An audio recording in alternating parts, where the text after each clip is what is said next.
Hey everybody, welcome back to my channel. It's Dreamy Pisces here, back to do another video. Tonight's video that I'm doing, I actually did a lesson, a class that I'm teaching, and I just want to share this information with you because I feel like it's going to be very helpful to Black women all over the world. Basically, what I will be talking about tonight is love and lust. I'm going to read out a little excerpt from this awesome book that I recommend that everybody get. It's called The Conspiracy to Destroy the Black Woman by Michael Porter. This is an awesome book that we all should read, and men as well.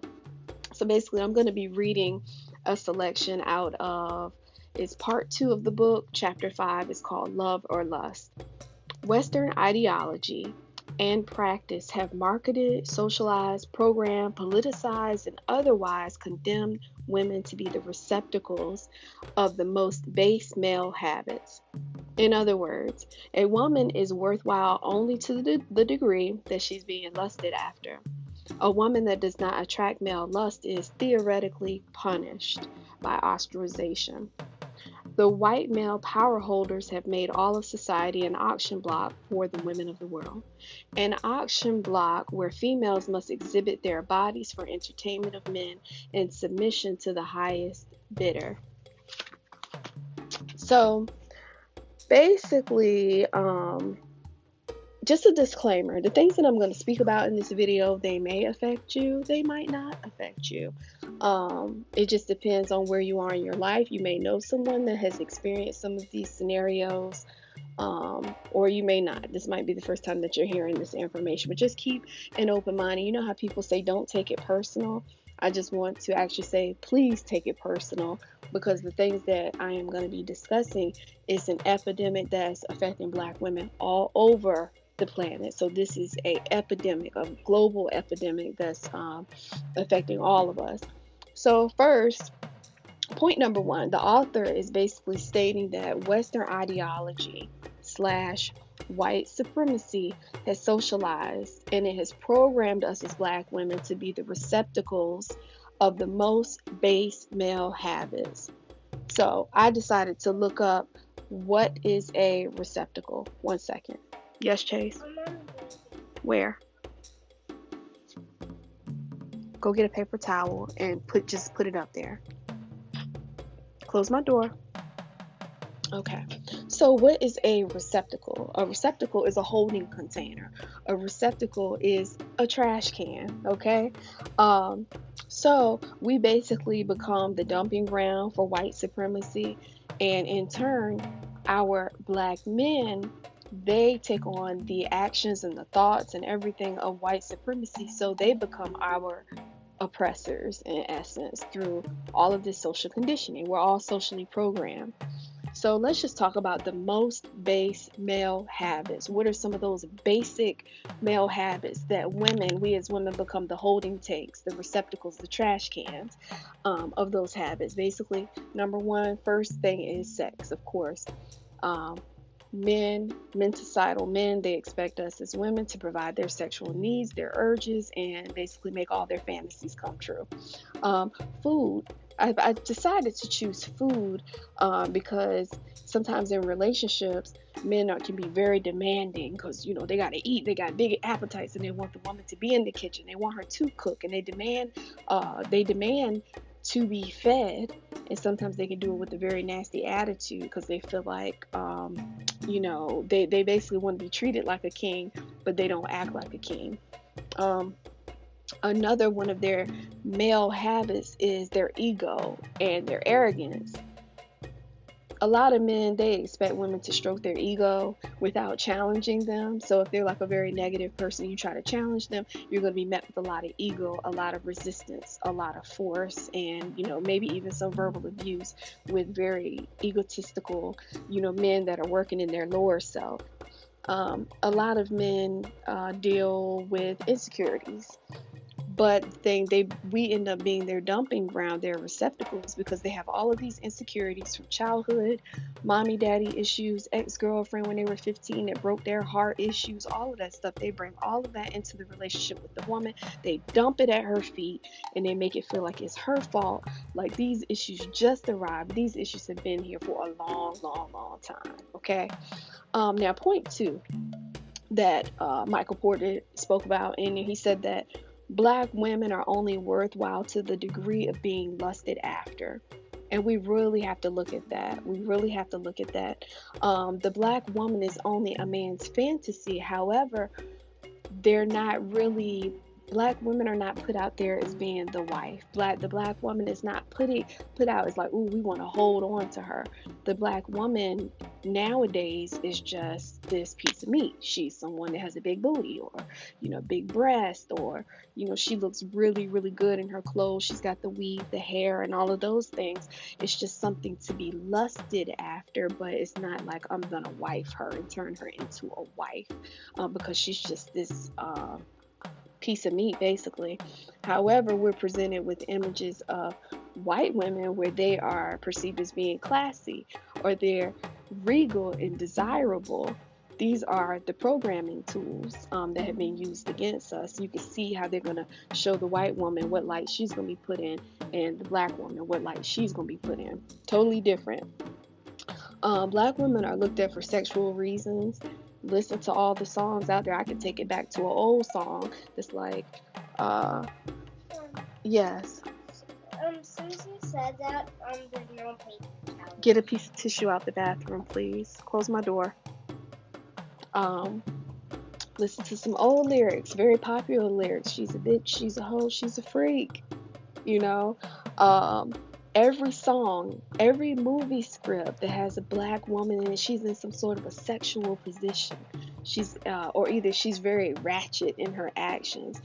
And so when they're giving us these images through the TV, they're giving us Cardi B, they're giving us Beyonce, they're giving us Rihanna, Nicki Minaj, all of these women that, and a lot of times black women will mimic those women because that's what's given through the social programming, through the TV, through the radio. So we tend to mimic those until you wake up and realize that that's stupid. But we will mimic those images and basically become Beyonce or Rihanna or Nicki Minaj, all of these images that they're giving us is images of black women being over sexualized. And they're showing their body parts and men are lusting after them, and that is what our little girls are getting. All of this is happening for a reason. It's all a part of the programming. Point three, black women, basically, if they say no or they reject being lusted after, they're going to automatically be ostracized, even to the degree of being cursed out. Just going to ask a question. If you remember, like when I was younger, and let's say, we went out, we're hanging out with our friends, and the guys approached me, hey, what's up, shorty, what's good?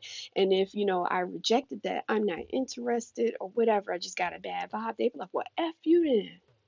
You ain't all that anyway. And then it becomes abusive because you have basically rejected white supremacy through your black brother, because he doesn't even know that he's under that control. You've rejected that. So that's going to bring out a lot of anger, lots of anger. Now, when men behave in this way, you have to stand on your morals, stand on your standards.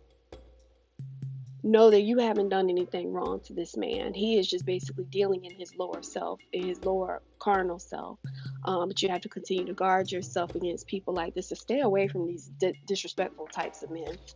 I don't even want to call them men, these disrespectful types of boys. Now, real quick, I want to discuss the auction block.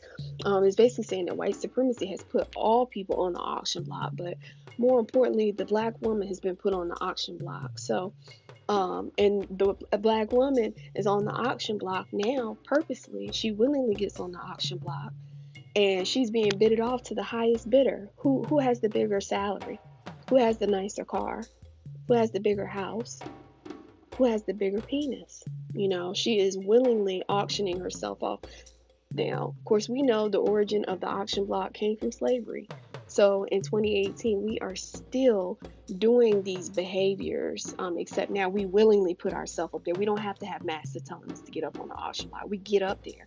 And when I say we, like I said, I'm not necessarily speaking about myself. I know that where I used to come from, where I came from, the things that I used to do. Now my mindset is different. I don't conduct myself in that way anymore.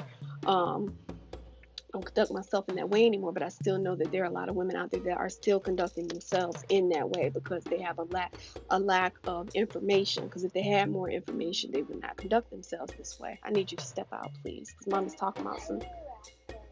Um. Okay, babe. There you go. Thank you. Now, let's talk about the auction blocks of economics and labor. Number one, just want to share with you Dr. Frances Cress Welsing.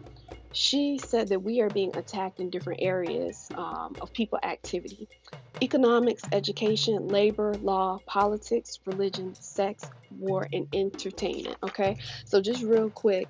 Now, how do we put ourselves on the auction block through economics and labor? One way, um, some women have sex with men in order to climb that corporate ladder to get to higher positions. I've never done this, but there's women out there that do that. They willingly put themselves on the auction block.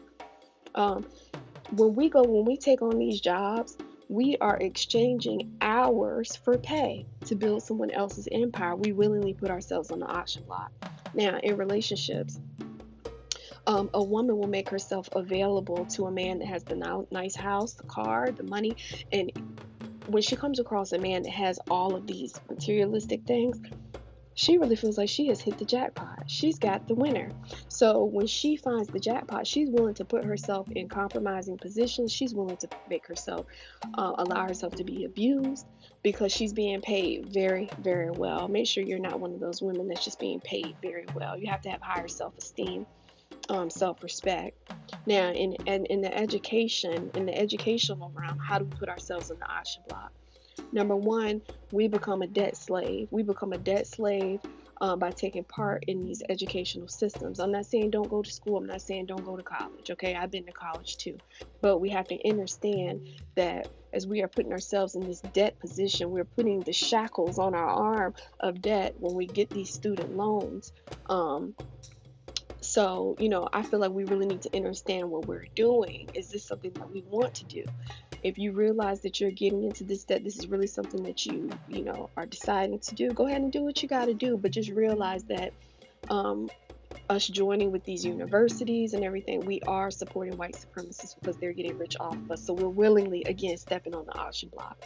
Now, entertainment. Again, the over-sexualization of our black women in our movies, the videos, the music that we listen to causes us to mimic those behaviors, okay? And this lifestyle has become the norm. We feel like this is just the way it is, but it's not. Think about black male athletes, okay? Black male athletes, they're being used for their talents, okay? But they're not really reaping the full benefits. They might get some change in their pocket. They might get a full ride on their scholarship. But ultimately, white supremacy is reaping the benefits of them and their talents. We are only good for what? For sex. We're good for entertainment purposes, Other areas, like I said, the other areas that we are on that auction block is through the law, the politics, religion, and in war. I don't know if I said war earlier. So basically, again, the black woman is in a position to be abused. And this happens to her consciously and unconsciously. A lot of times it's unconscious because we don't even know that this is happening to us. So can you think of a time when you maybe willingly put yourself on an auction block? In your relationship, ask yourself, are you being pimped for money? Well, he gives me a couple dollars here and there. He's paying my phone bill. He's paying my light bill. He buys me stuff. But you're being treated poorly. You're being verbally abused. You're being sexually abused. You're being cheated on. You're being left behind. Are you auctioning yourself off to the highest bidder? Now, these behaviors These behaviors are not actions that are going to create healthy relationships, okay? So we have to get from this old paradigm of the things that we were doing because of money and realizing that money does not make the man. Money is not going to make the man. What we need to do is start to raise our standards by loving ourselves, knowing ourselves, researching and reading so we can open up our perception, open up our mind. And we need to be very specific about the things that we want, need, and desire in our relationships. I feel like we need to get away from, hey, babe, what's your favorite position? How you like it? To a man that asks you, how do you want to be loved? Have you ever had a man to ask you how you want to be loved? Have you ever had a man that ask you, how do you want to be touched? How would you like for me to speak to you? Someone that willingly wants to know more and give more than just to say, hey, babe, what's your favorite position? That's lame. That's whack. That's whack. What does a healthy relationship look to you? What does it look like to you? What are the characteristics of a healthy relationship? What are your requirements? You have to have a common goal with whoever you're going to be joining yourself with. You have to have mutual respect, open communication, lots and lots of honesty if you want to have a successful bonding relationship. Otherwise, you better be careful because you could end up putting yourself on an auction block, selling yourself to the highest bidder that basically makes you like a whore, whether it's conscious or unconscious. And we don't want to be whores. We don't want to be treated like a whore.